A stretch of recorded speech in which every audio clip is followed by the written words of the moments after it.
Throughout this crisis, no agency of the government has done more than the Federal Reserve. They're making trillions of dollars available for liquidity to keep everything moving so that there isn't a latch up of the economy generally. But for all of the work that they do, the Federal Reserve is a bit mysterious. Most people don't really know what it is.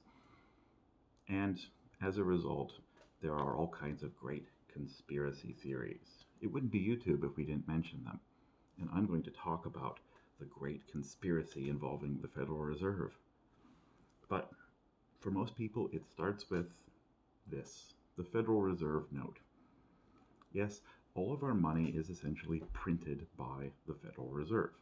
They're the ones who regulate the money supply, and in fact, that's their job. But to understand how they do it, well, we've been through the mechanics of how money is created by debt, first and foremost. But it's also important to start with the history to explain why there is a Federal Reserve and why it's important. The call for a central bank in the United States really dates back to the founding of the country. There was a Bank of the United States in Philadelphia, but it was controversial. It had tight control over the economy, and many people didn't like it. And during the Jackson administration, it was essentially eliminated.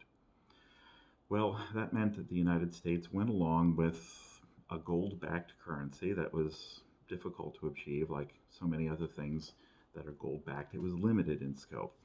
And as industrialization progressed through manufacturing and especially in agriculture, this became more of a problem.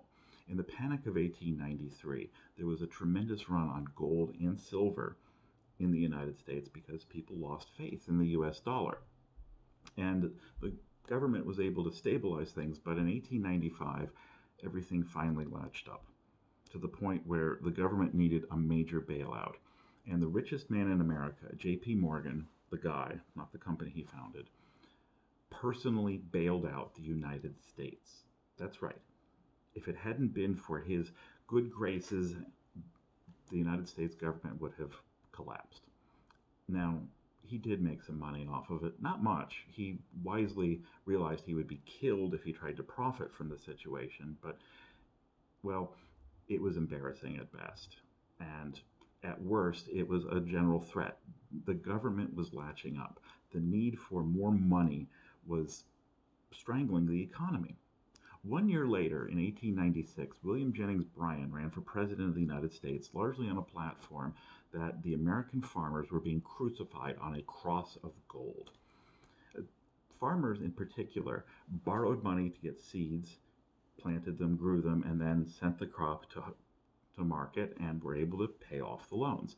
So farmers really relied heavily on credit, especially as agriculture was expanding through mechanized means. This made everything much more difficult. And the previous crises and this call for loose money as opposed to the tight money regulated by gold, or hard money as it was called, it caused a lot of problems. The progressive movement in this country, which became very important right around 1900, especially when Teddy Roosevelt became president, was arguing loudly for loose money, for more credit, more money available to ordinary people. And the banking system was simply latching up. I mean, there were two ways of looking at this, depending on where you were from, and they both pointed to some kind of central bank. A conference was held in Jekyll Island, Georgia, and we'll get back to this, of all of the bankers to decide what needed to be done. Now, the United States had a system of individual state banks. It was regulated very carefully that the states were the ones in charge of chartering the banks, and this kept them from being too big. Nobody likes big banks. That was the thing at the time. And the idea was that smaller banks would be more responsive to the economy and to the people. So creating a big central bank was a problem. The first plan was to have 46 state central banks. This seemed unworkable. It didn't really satisfy the needs. I mean, one or more of them might fail and a whole state could go under. A compromise was reached between one big central bank and 46 state banks of 12 regional banks. I know it's weird, but it's the number they picked. And the Federal Reserve System was created. And the Federal Reserve note became a thing. Now, How are they set up?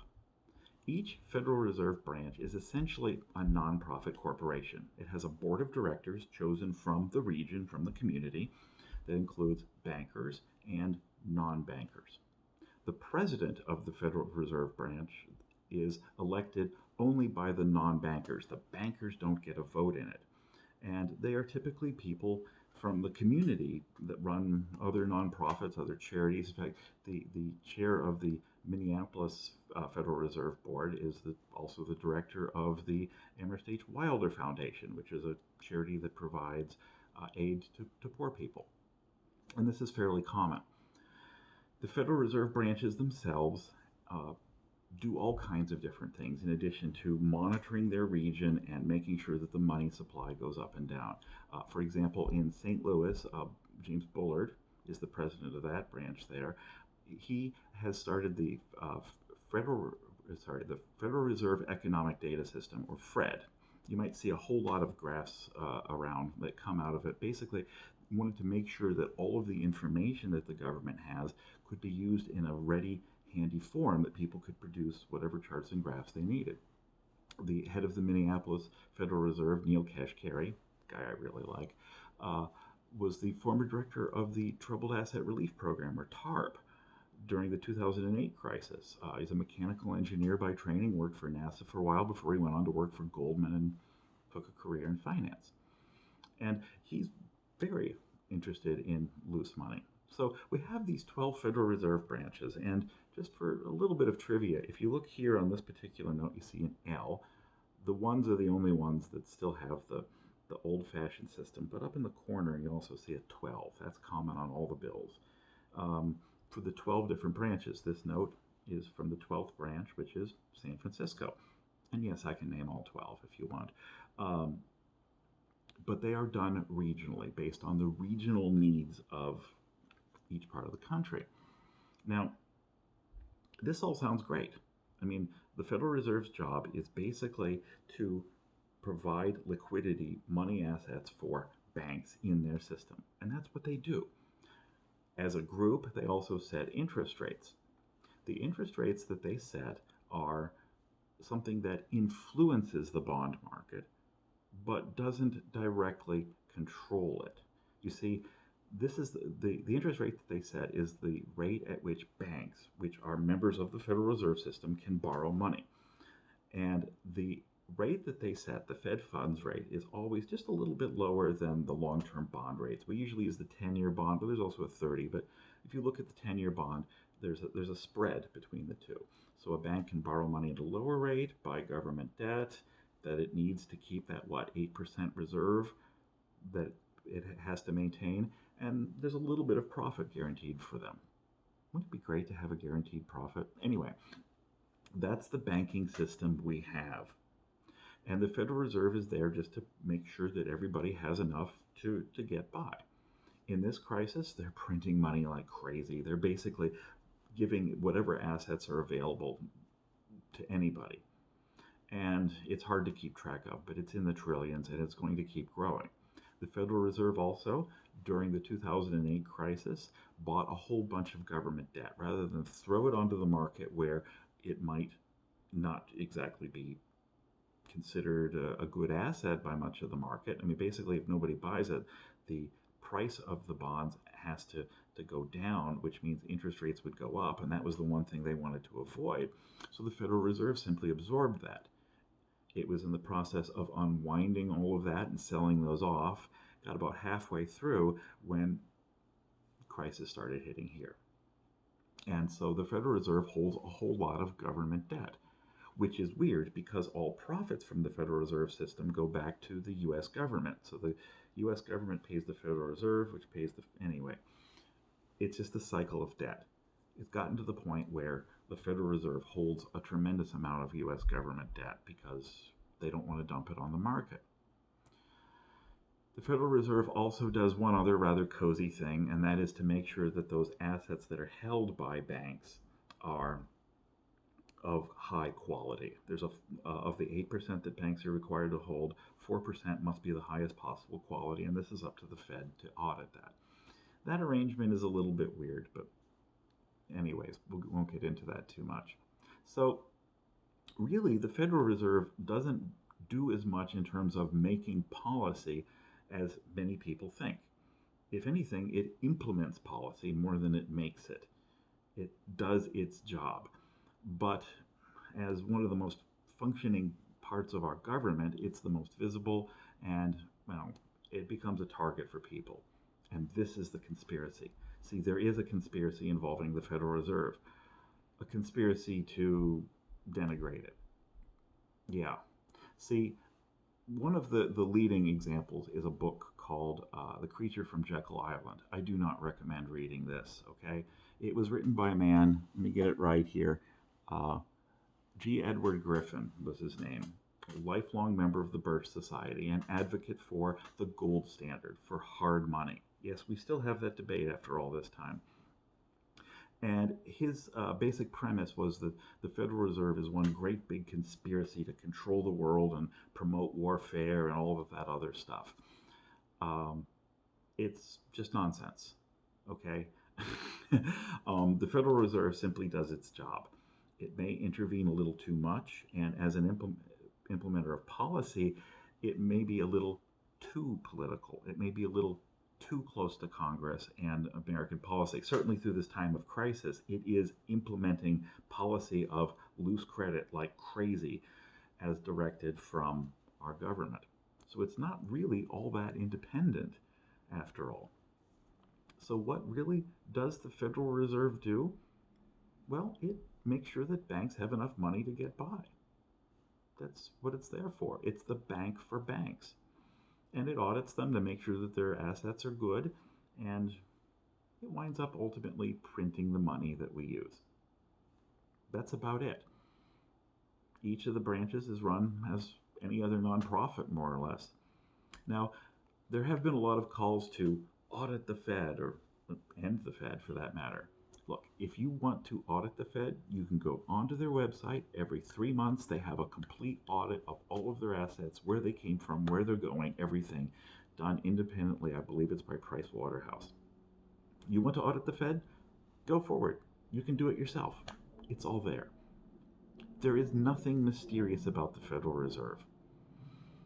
It is simply in charge of maintaining this money, which is relatively loose. It goes up and down, but they're in charge of the money supply. And they do that primarily through working with local banks and so on to make sure that they have the funds they need, but also setting the interest rates. Now, interest rates have been extremely low for a long time, largely because the 10-year bond was here. We want the Fed funds rate to be here, so they can't raise interest rates beyond a certain point because it would latch up the system. If those inverted, that would create what we call an inverted yield curve and would be the surest sign of a recession. So interest rates have been kept artificially low. What do I mean by artificial? There's a way of calculating them called the Taylor rule, which is very complicated, but we can estimate where it should be. And honestly, the way the economy has been going with extremely low inflation, relatively good employment, interest rates should have been much higher than they were. But they kept them low because they had to stay below the bond rate. And the bond rate was as low as it was because bonds were being bought up like crazy as money came in from the developing world and bought U.S. treasuries in search of a safe harbor. See, the Federal Reserve does not create the economy. It can influence it, but ultimately it's beholden to the bond market, as is everything. The amount of debt we can issue, the rates of the debt, everything comes down to the bond market. And the Federal Reserve can only influence it. That's the great conspiracy, folks. Okay? The Federal Reserve gets a lot of flack largely because it's highly visible and highly functional. It's doing its job. And that makes it an easy target. I mean, the rest of the government, well, we all have our opinions about it, but mine is the rest of the government is not functioning particularly well. The Fed goes along, implements policy, not as independently as you might think, and gives us this, the greenback. Now, What does this mean for the future? The Federal Reserve System, as we know it, is not fundamentally broken. The concept of regulating everything with money supply might very well be. The Federal Reserve's job might need to change very dramatically, but they're doing it. They're creating the money that it seems everything needs. They're maintaining a 2% inflation target, and it's been easy to stick with because we have what? Tremendous deflationary pressure. But they're printing money like crazy, and it's just not turning over in the economy the way it used to. That's the situation. What's the great conspiracy involving the Fed? It's that a lot of people want to tell you a bunch of nonsense because they have their own agenda. They want a gold standard, they want more political control, to have more money supply going out, various things like that. There are a lot of different agendas, and the Fed, despite its public profile, remains mysterious. It shouldn't. It's very open, it has a limited scope in what it can do, and it does it, for the most part, pretty well. Okay, call me a fanboy, whatever you like. But there is nothing fundamentally broken about the Federal Reserve. If you want to learn more about it, you have to learn a bunch of technical details to understand what's going on through all the jargon and all that. It's a problem, but it's there. And they're the ones who make the money supply happen, right? It's that simple.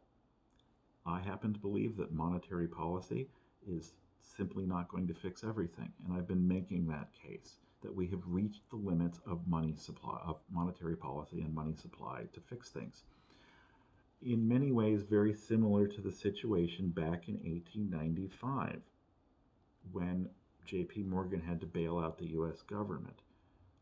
Money is becoming, well, it's not exactly tight, but money based on debt has reached its limits, much as gold did way back then, or in 1932, or in 1971. We kind of came off the gold standard gradually and turned everything over to the Federal Reserve. It's not a political system that determines the money supply. It is very much a market-based system. It's functioning somewhat well up until now. Declaring that it is broken is not a simple thing. Fixing that is going to be complicated. But it's hard to blame the Federal Reserve for this. They are basically implementing policy. If anything, they are too close to the political establishment and not independent enough. And don't believe the conspiracy theories. You can do your own, just dig it up for yourself. There are a lot of people who want to do terrible things to the Federal Reserve simply because they don't like the system. They don't like loose money. They don't like the Friedman idea of controlling the money supply up and down. Okay. But watch for that agenda. What is the Federal Reserve?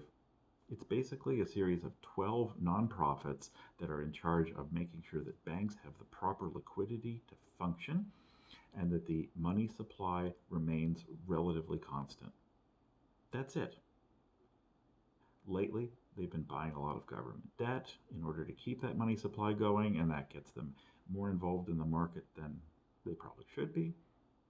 But, well, that's just one of the signs that things might be broken, isn't it? Okay. If you have a problem with that part of it, we can certainly talk. Because what you do about it is a different thing altogether. If you want to audit the Fed or end the Fed, really, why? Because if you get rid of the Federal Reserve, you go back to the days when J.P. Morgan, the company, not the person, wind up owning the United States. Do you really want that?